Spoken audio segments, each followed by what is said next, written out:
Itu pingsan, itu di bawahnya pingsan. Allah.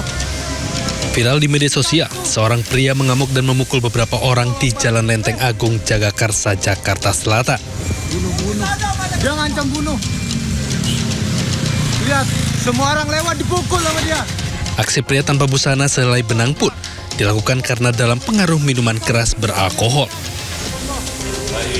Polisi dari sektor Jagakarsa yang menerima laporan bergerak cepat melakukan penangkapan terhadap pelaku yang merupakan seorang mahasiswa. Pelaku kini diamankan di Polsek Jagakarsa untuk mempertanggungjawabkan perbuatannya. Karena orang yang melakukan, yang diduga melakukan sudah kita amankan. Kemudian dalam penyelidikan. Ya. Berarti satu supirnya tetap lanjut? Untuk sementara ini kita lakukan pengembangan. Polisi juga meminta para korban pemukulan untuk segera membuat laporan kepolisian ke Polsek Jagakarsa. Dari Jakarta, Dan Helmi Sanjangbati, iNews melaporkan. Silakan.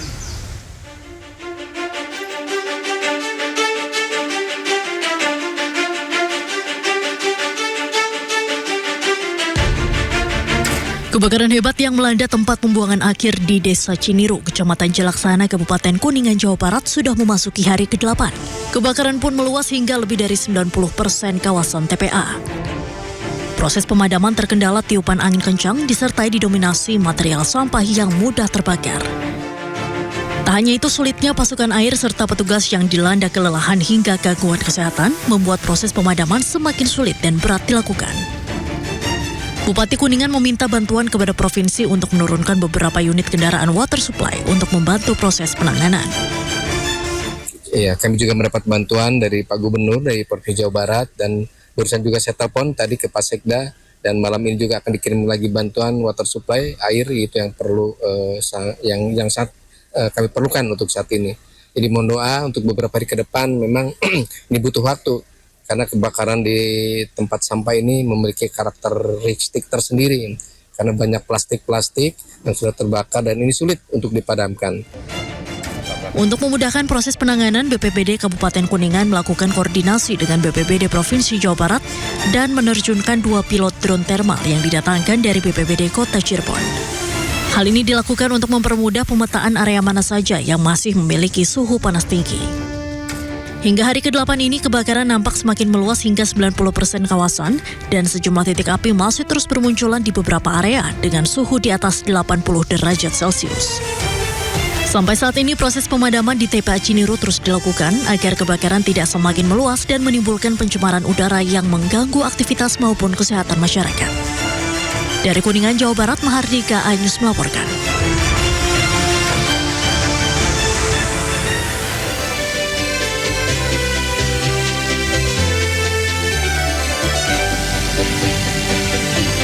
Halo, selamat pagi pemirsa, selamat pagi Lala. Selamat pagi Nata.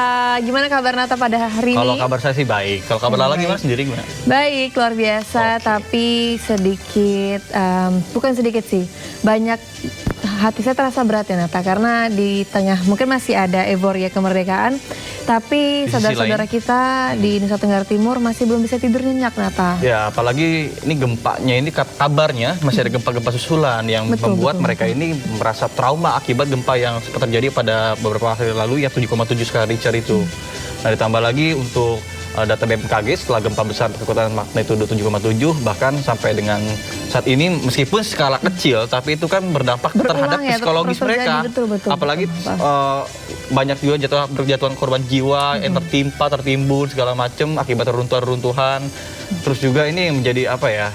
Rasanya menjadi khawatiran tersendiri ketika dirinya ini ntar masuk ke suatu ruangan atau gedung-gedung segala macam. Betul. Kemarin sempat lihat di sosial media ada seorang ibu dan anak itu yang tertimpa itu, Nata lihat nggak? Ya, pelukan itu ya. Iya, pelukan itu, aduh itu memilukan sekali ya. Dan sebagian warga juga masih mengungsi dan bantuan juga terus disalurkan. Ini harus menjadi concern pemerintah dan semua warga Indonesia ya, Nata ya. Ya. Dan kita pun berharap semoga gempa yang mengguncang NTT ini bisa berhenti dan juga masyarakatnya bisa hidup dengan normal lagi tanpa ada rasa takut yang dirasakan. Kemudian juga untuk bantuan ini bisa disalurkan menyeluruh. Jadi juga nggak cuma misalnya kan ada beberapa sempat ada yang bilang kalau di wilayah ini belum tersentuh bantuan. Betul. Cuma ada wilayah ini doang. Tapi semoga aja dengan adanya semakin hari ini semakin banyak bantuan yang bisa disalurkan sehingga semua masyarakat bisa merasakan hal yang sama. Betul. Dan pemirsa, kita akan membahasnya dalam program Sido Today, program yang akan menghadirkan informasi-informasi terhangat hari ini bersama saya Nata Arman. Dan saya Graciela Pangaribuan. Dan pemirsa, sebelum kita memulai seluruh rangkaian Sindo Today pada hari ini, redaksi kami telah menyiapkan 3 berita pilihan. Ini dia.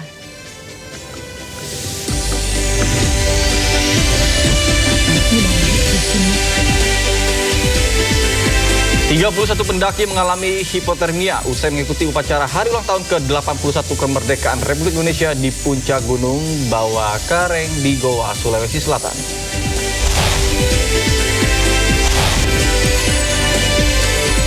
KPK menahan ex-pejabat pajak yang diduga menerima gratifikasi dan mengalirkan dana ke bisnis fashion anaknya.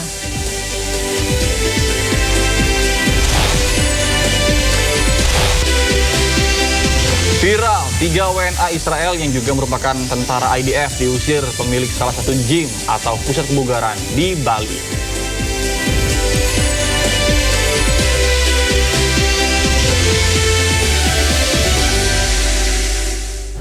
Pemirsa Sindo Today, kita awali dengan informasi 31 pendaki mengalami hipotermia usai mengikuti upacara hari ulang tahun ke-81 kemerdekaan Republik Indonesia di puncak Gunung Bawah Kareng di Goa, Sulawesi Selatan. Ya, evakuasi seluruh pendaki berlangsung dramatis.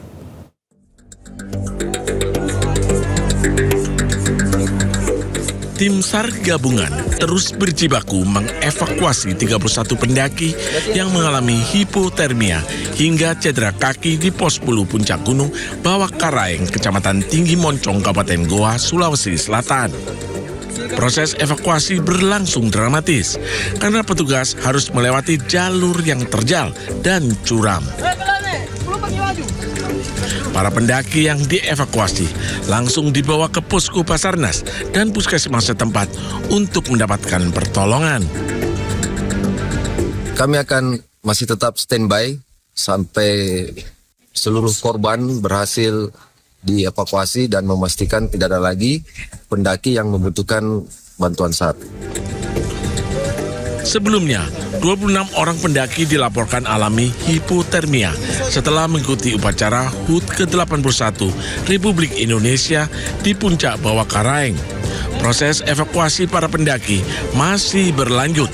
Diperkirakan jumlah pendaki alami hipotermia diprediksi akan terus bertambah, mengingat lebih dari 3.000 pendaki masih berada di pos 10 puncak Gunung Bawah Kareng.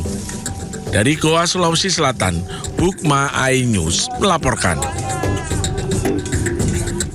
Pemirsa, sejumlah korban gempa NTT diterbangkan ke Labuan Bajo untuk mendapatkan perawatan medis. Sementara sejumlah pengungsi berada dalam kondisi memprihatinkan lantaran masih minimnya bantuan yang diterima.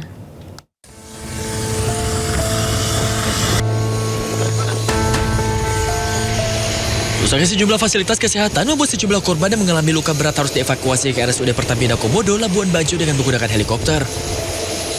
Evakuasi menggunakan helikopter Dauphin milik Basarnas dan dilakukan bagi korban yang membutuhkan penanganan medis darurat.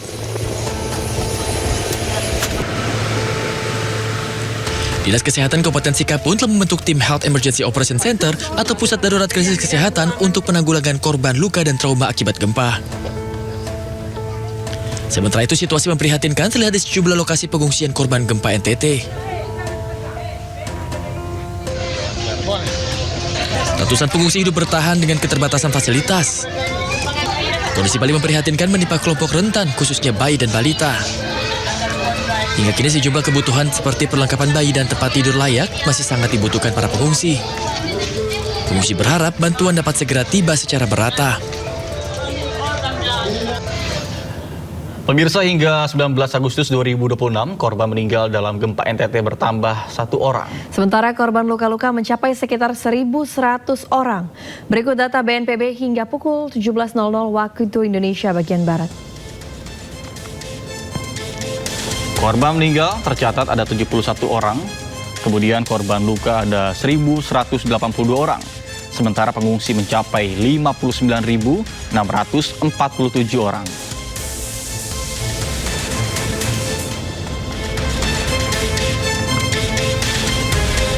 Kemudian korban terdampak mencapai 1.915.194 jiwa.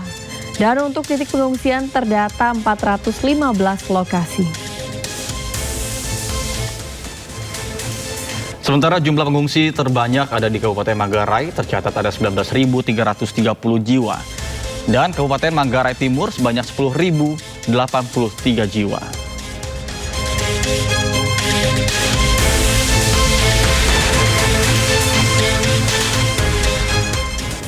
Pemerintah mengirimkan bantuan bagi masyarakat terdampak bencana di Nusa Tenggara Timur. 2 posko utama pun disiapkan.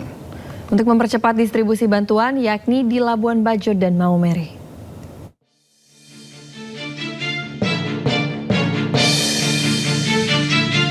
Pemerintah mengirimkan bantuan bagi masyarakat terdampak bencana di Nusa Tenggara Timur. Hingga hari kelima pasca bencana, sebanyak 253 ton logistik telah diangkut menuju wilayah terdampak. Rabu dini hari 5 pesawat kembali diberangkatkan dari pangkalan TNI AU Halim Perdana Kusuma Jakarta dengan membawa total 65 ton bantuan. Logistik yang dikirim terdiri atas makanan, minuman, tenda, perlengkapan kesehatan, serta berbagai kebutuhan lain. Semua logistik tadi itu menggunakan jalur udara lewat helikopter, kemudian pesawat KASA, pesawat yang lebih kecil. Kemudian yang kedua lewat laut, ada 3 KRI TNI AL yang sudah di sana, kemudian 1 kapal rumah sakit berlabuh di sana. Kemudian juga melalui jalur darat. Laporan dari Menteri PU, seluruh jalur darat sudah dapat dilewati sejak hari kedua. Pemerintah menyiapkan 2 posko utama untuk mempercepat distribusi bantuan yakni di Labuan Bajo dan Maumere. Dari posko Labuan Bajo, bantuan didorong menuju sejumlah wilayah, antara lain Manggarai dan Ngada. Sementara bantuan dari posko Maumere didistribusikan menuju Sika, Ende, dan Nagekeo. Pemirsa, Menteri Keuangan Republik Indonesia Purbaya meninjau proses pendistribusian bantuan untuk korban gempa bumi di NTT pada hari Rabu siang. Pada kesempatan itu, Purbaya juga memberikan bantuan 1 truk berisi kebutuhan sehari-hari untuk warga desa Ranaka, Kecamatan Wairi.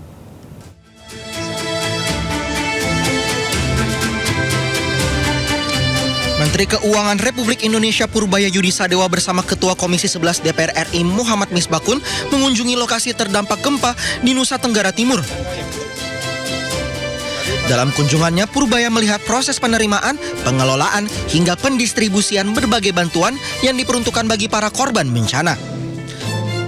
Tidak hanya itu, Purbaya juga turut menyampaikan bantuan dari Kemenkeu Peduli untuk para korban terdampak bencana. Tadi barusan sih hanya bawa bantuan sedikit dari Kementerian Keuangan, dari pegawai Kementerian Keuangan, 1 truk untuk ditaruh di sini. Ada tenda 81 buah. Bukan tenda, terpal ya. Bisa memperbaiki yang keadaan sekarang kan, kalau hujan mungkin bocor-bocor, dengan terpal lebih bagus, harusnya lebih bagus. Ada juga selimut 360 lembar sesuai dengan kebutuhan mereka, harusnya cukup sekarang dengan yang disuplai keuangan dari pegawai keuangan ini. Ada juga beras, sembako dan lain-lain. Sementara itu, pihak Polri juga menggelar trauma healing bagi pengungsi di posko SD Impres Robo, Kecamatan Wairi, Kabupaten Manggarai, Nusa Tenggara Timur. Trauma healing dilaksanakan untuk memulihkan keseimbangan emosional, mental, dan fisik para pengungsi setelah mengalami trauma gempa bumi agar mereka bisa kembali menjalani hidup dengan normal. Melalui kegiatan ini diharapkan sinergi antar pemerintah pusat, BNPB, TNI Polri, pemerintah daerah, serta seluruh unsur terkait dapat terus diperkuat dalam penanganan bencana.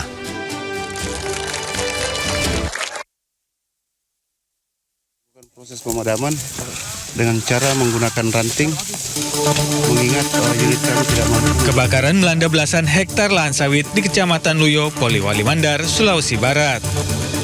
Kondisi kemarau ditambah angin kencang membuat api mudah menyebar. Lokasi kebakaran yang jauh dari ruas jalan membuat petugas terpaksa memadamkan api menggunakan ranting pohon.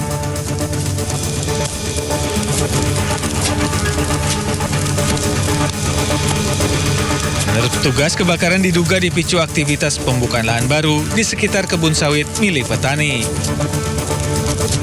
Untuk penyebabnya, menurut penyampaian warga bahwa adanya aktivitas warga untuk melakukan pembukaan lahan. Kalau kami jauhnya menuju akses titik lokasi, sehingga menyulitkan kami untuk mengoperasikan unit kami di lokasi tersebut. Dari data Sipongi Kementerian Kehutanan, ada 868 hektar hutan dan lahan di Sulawesi Barat yang terbakar pada periode Januari hingga Juli 2026. Dari Polewali Mandar, Sulawesi Barat, Uzair Zainal, Anyus melaporkan. Pemirsa, bersama petugas berupaya memadamkan api yang melalap perkebunan jati di Kabupaten Pangandaran, Jawa Barat. 3 unit mobil pemadam kebakaran pun diterjunkan ke lokasi. Selamat malam, telah terjadi kebakaran. Ini mundur ke dia, Pak. Di Dusun Karang Mulia, RW RT 4. Kebakaran melanda kawasan perkebunan jati di Desa Karangmulya, Kabupaten Pangandaran, Jawa Barat. Angin kencang dan kondisi lahan yang kering membuat api dengan cepat menghanguskan sekitar 5 hektar lahan perkebunan. Petugas mengerahkan 3 unit mobil pemadam kebakaran. Namun, medan perbukitan membuat kendaraan damkar tidak dapat menjangkau seluruh titik api. Yang sedang dilakukan pemadaman secara manual dari Kepala Desa, Bapak Sekmat, Pak Camat sudah ada di atas, sama Bapak dari pemadam kebakaran itu. Dekat ke rumah nggak Pak? Untuk... Ya sekitar ada 50 meter, itu sekitar 50 meter. Masyarakat diimbau untuk tidak melakukan aktivitas yang dapat memicu kebakaran lahan. Dari Pangandaran, Jawa Barat, Irfan Ramadiansyah, Anyus melaporkan. Pemirsa, warga terlihat ketakutan dan panik saat kebakaran lahan gambut dengan cepat mengepung kawasan pemukiman penduduk di Sampit. Sebuah gereja juga nyaris terbakar, namun berkat kesiagaan posko gabungan, kondisi tersebut dapat diatasi.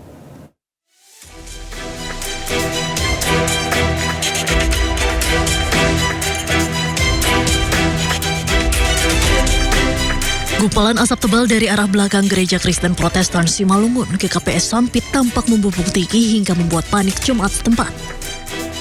Warga bersama petugas posko gabungan pengendalian Karhutla Kota Waringin Timur berupaya melokalisir agar api tidak menyambar gereja KPS Sampit yang hanya berjarak sekitar 10 meter. Menurut pimpinan gereja, sehari sebelumnya dari kejauhan hanya terlihat gumpalan asap kecil. Namun, akibat tiupan angin kencang membuat kobaran api lahan gambut dengan cepat menuju bagian belakang rumah ibadah ini. Api sebenarnya sudah ada dari 2 hari yang lalu, kalau tidak salah itu di arah ke barat, ke arah Jalan Insinyur Soekarno.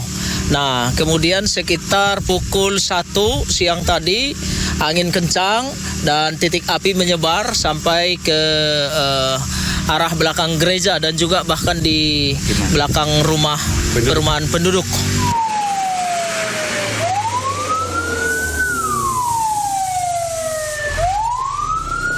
Tak berselang lama, petugas gabungan tiba-tiba kembali dikejutkan dengan kebakaran lahan gambut yang cepat mendekati permukiman warga yang tidak jauh dari gereja tersebut. Bahkan warga yang rumahnya nyaris disambar api tampak ketakutan dan panik saat kobaran api hanya tinggal 5 meter menuju rumahnya. Getar itu loh, ketakutan. Nanti warga-warga sini ketakutan itu loh Pak, kasihan. Panik juga ya? Panik semua. Itu yang dikhawatirkan itu loh Pak, yang diterbas itu yang kering itu. Berdasarkan data BPBD Kota Waringin Timur per 18 Agustus 2026, total luas lahan yang terbakar mencapai 1.300 hektar lebih. Sedangkan rekap hotspot tercatat sebanyak 3.840 titik panas sepanjang tahun 2026. Dari Sampit, Kabupaten Kota Waringin Timur, Kalimantan Tengah, Norman Syah, iNews melaporkan. Pemirsa, maraknya kebakaran hutan dan juga lahan di sejumlah wilayah di Kalimantan Tengah dan Selatan membuat jalanan dan pemukiman warga diselimuti oleh kabut asap. Warga terpaksa menggunakan masker dan terancam penyakit infeksi saluran pernafasan.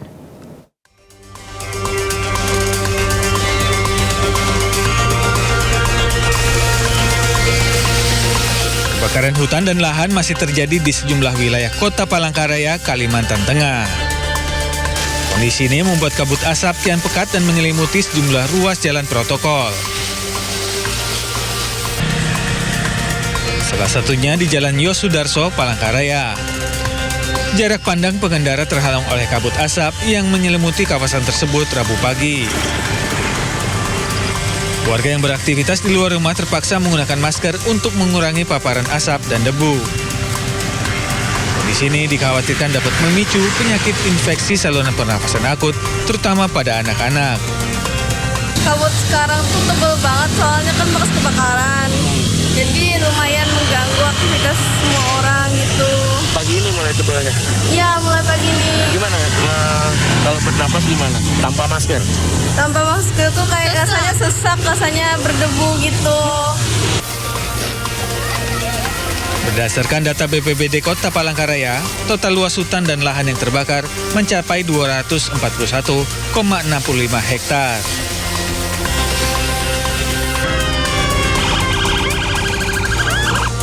Kabut asap pekat dampak kebakaran hutan dan lahan juga terjadi di Kota Banjarbaru, Kalimantan Selatan Rabu pagi.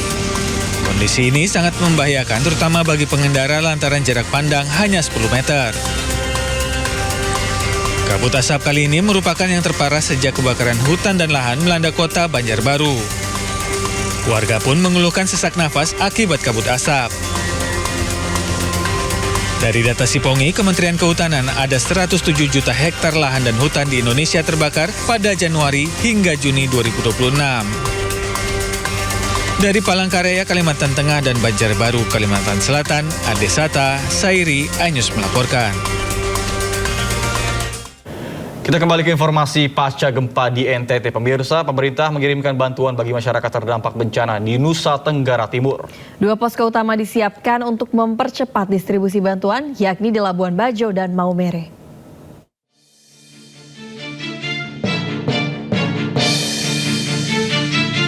Pemerintah mengirimkan bantuan bagi masyarakat terdampak bencana di Nusa Tenggara Timur.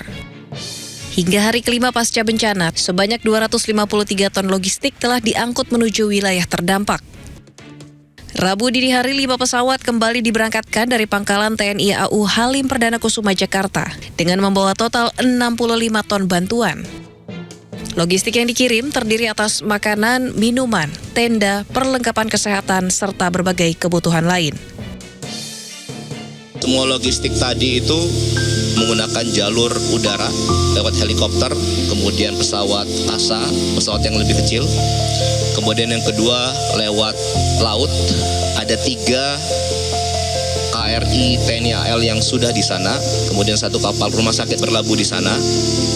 Kemudian juga melalui jalur darat. Laporan dari Menteri PU, seluruh jalur darat sudah dapat dilewati sejak hari kedua. Pemerintah menyiapkan 2 posko utama untuk mempercepat distribusi bantuan, yakni di Labuan Bajo dan Maumere.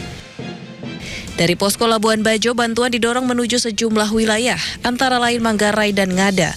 Sementara bantuan dari posko Maumere didistribusikan menuju Sika, Ende, dan Nagekeo. Baik, pemirsa, untuk mengetahui kondisi di sana, saat ini kami sudah terhubung dengan rekan Ahmad Muharlin dan juru kamera Muhammad Khairuddin yang berada di Nagekeo, Nusa Tenggara Timur. Selamat pagi Muharlin, bagaimana kondisi di sana saat ini? Silakan dengan laporan Anda. Ya, selamat pagi Lala dan juga Nata. Untuk saat ini kami tengah berada di Kabupaten Nagekeo, Provinsi Nusa Tenggara Timur, yang mana untuk wilayah Nagekeo ini sendiri merupakan salah satu wilayah yang terdampak cukup parah dari gempa berkekuatan 7,7 magnitudo yang melanda Kepulauan Flores, Nusa Tenggara Timur beberapa waktu lalu. Sebanyak 6.221 warga Kabupaten Nagekeo harus diungsikan ke tempat-tempat yang lebih aman guna menghindari hal-hal yang tidak diinginkan terjadi. Dan untuk mereka ditempatkan disebar di 70 titik lokasi pengungsian berbeda di area atau di wilayah Nagekeo. Dan memang untuk gempa sendiri ini masih dirasakan oleh warga, dan salah satunya selain diungsikan ke tempat-tempat yang lebih aman, sejumlah warga ini secara mandiri lebih memilih untuk membangun tenda, mendirikan tenda secara mandiri karena mereka khawatir begitu akan terjadinya gempa susulan yang memang sejak kami berada di sini, Lala dan juga pemirsa, kami merasakan beberapa kali adanya gempa susulan dengan intensitas yang cukup besar dan juga cukup terasa dengan durasi yang cukup lama. Kami terkait dengan pembangunan tenda mandiri milik warga, kami akan berbincang dengan salah satu warga di sini. Selamat pagi, Bapak. Pagi. Bapak boleh tahu dengan siapa namanya, Pak? Dengan Pak Askari. Pak Askari, boleh diceritakan nggak ini kegiatan warga pagi ini apa sih, Pak? Boleh diceritakan? Oh ya, pagi ini warga RT 06 Lingkungan Kapal Kelurahan B1 Kabupaten Nagekeo. Sebagaimana biasa pagi-pagi biasanya berkemas-kemas tempat istirahat atau tenda mandiri yang dibangun secara darurat dengan perlengkapan seadanya. Jadi harapan dari kami adalah kalau bisa mungkin para pihak terkait baik itu pemerintah, LSM, Ormas atau Parpol supaya bisa perhatikan dengan kondisi kami yang ada secara keseluruhan, bukan hanya di RT 06 tapi Nagekeo secara keseluruhan. Karena untuk diketahui bahwa sebenarnya pusat gempa kemarin itu yang terjadi itu ada di wilayah ini. Dan kerusakan terparah juga untuk semua kabupaten itu sebenarnya ada di Mbai Nagekeo ini. Hanya yang sangat disayangkan ketika dirilis malah nama ini hilang. Itu mungkin kita tidak tahu kesalahan data dari mana sampai-sampai nama ini tidak muncul, padahal seharusnya ini menjadi pusat atau sentralnya gempa kemarin itu ada di Mbai. Bahkan sampai saat ini masih terjadi, semalam juga terjadi sampai dengan 5, sekian skala Richter. Dan juga masyarakat juga belum merasa nyaman dan mereka lebih memilih untuk tetap berada di luar dengan peralatan tenda seadanya, tenda yang dibangun secara mandiri. Karena kita mengharapkan tenda yang mungkin yang agak bagus, yang permanen, baik itu dari pemerintah atau dari mana, dari LSM, sampai saat ini kita belum mendapatkannya. Jadi sekali lagi warga berharap kalau bisa, selain mungkin kebutuhan sehari-hari, akomodasi sembako, untuk makanan sehari-hari, perlu juga tenda-tenda, walaupun tenda darurat, yang penting ada. Kalau memang tidak ada itu biar terpal. Sedangkan kebutuhan sehari yang sangat dibutuhkan itu beras, mie, telur, ya makanan-makanan instan yang mudah didapat, yang bisa dijangkau. Kita tidak meminta yang lebih, yang penting bisa bertahan hidup selama proses masa tanggap darurat ini. Oke, Pak, terima kasih Pak. Semoga nantinya kejadian seperti ini mungkin apa yang diharapkan warga bisa tersampaikan dan dengar oleh pihak-pihak terkait, terutama perintah. Terima kasih Bapak Askari. Ya, terima kasih. Dan itu pemirsa percakapan saya dengan salah satu warga yang menyatakan memang di Kabupaten Nagekeo ini merupakan kabupaten atau wilayah yang paling parah begitu terdampak gempa yang terjadi kemarin. Saat ini warga tengah bahu-membahu membangun tenda mandiri di depan rumahnya karena mereka ini khawatir akan terjadinya gempa yang sampai dengan hari ini. Perharinya Nata dan Lala gempa bisa terasa 5 hingga 10 kali. Tadi pagi pun kami sempat merasakan terjadinya gempa pada pukul 2 dini hari, kemudian pada pukul 4 dini hari, kemudian pada pukul 7 waktu Indonesia Timur. Dan ini salah satu kegiatan warga selain dengan membangun tenda mandiri.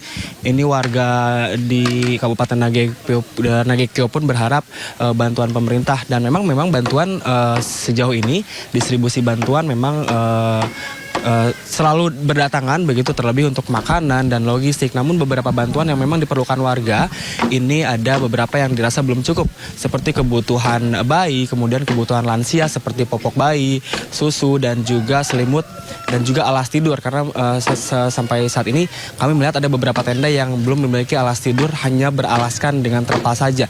Dan terkait dengan hal lain, yaitu warga meminta untuk pemerintah secara serius menangani permasalahan ini, terutama terkait dengan renovasi pembangunan rumah-rumah mereka yang hancur akibat gempa yang terjadi beberapa hari lalu. Saya kembalikan ke studio. Baik, terima kasih Ahmad Muharlin dan juru kamera Muhammad Khoriruddin melaporkan langsung dari Nagekeo, Nusa Tenggara Timur. Selamat bertugas kembali. Untuk informasi lainnya pemirsa, seorang pengemudi mobil mewah merusak motor driver ojol di Pesanggerahan, Jakarta Selatan karena tidak terima spion mobilnya tersenggol. Sadar aksi arogannya viral, pelaku akhirnya minta maaf ke korban.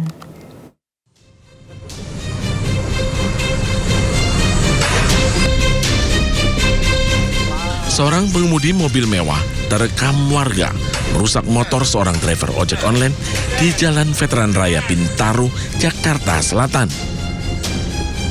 Korban hanya pasrah melihat motor yang dipakai untuk mencari nafkah dirusak. Kejadian bermula ketika driver ojol tak sengaja menyenggol spion mobil mewah yang tengah melintas. Pengemudi mobil lalu memberhentikannya dan driver ojol langsung meminta maaf. Namun, permintaan maaf tidak diterima hingga terjadi insiden perusakan. Tadinya sih kan nama supirnya yang bawa mobil minta KTP, cuman nggak dikasih sama yang ojolnya. Terus ya lama-lama dipukul, dihancurin motornya. Kondisi motornya parah bang. Kalau itu sih lampu depannya aja. Oh, lampu depannya aja yang itu pakai batu. Setelah videonya viral, pengemudi mobil mewah akhirnya mendatangi rumah korban dan meminta maaf. Pelaku juga siap atas ganti rugi motor korban yang dirusak. Permintaan maaf pelaku disambut baik oleh korban dan kedua pihak selesaikan masalah secara kekeluargaan. Dari Jakarta, tim liputan iNews melaporkan.